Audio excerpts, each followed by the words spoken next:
Назым қамбарды көрмесе де ғашық. Өйткені ол аты шулы батыр.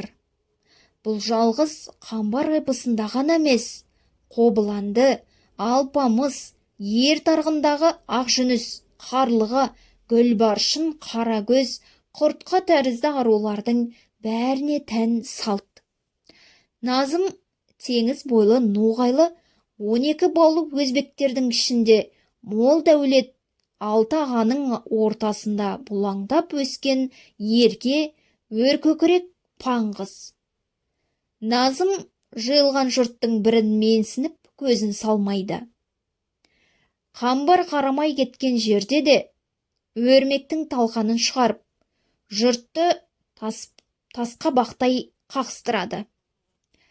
Ашуы келіп Назымның асау тайдай тулады. Қапаланып Қамбардан жүрегі қатты зулады. Қылышын алып қолына, адыра қал деп сен өрмек 6 жерден турады. Жібекке кетті жан ашып.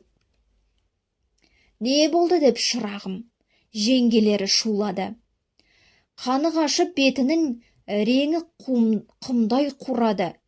Тоқтай тұр деп ер жігіт. Өтіп кеткен Қамбарға шақырып қолын бұлғады.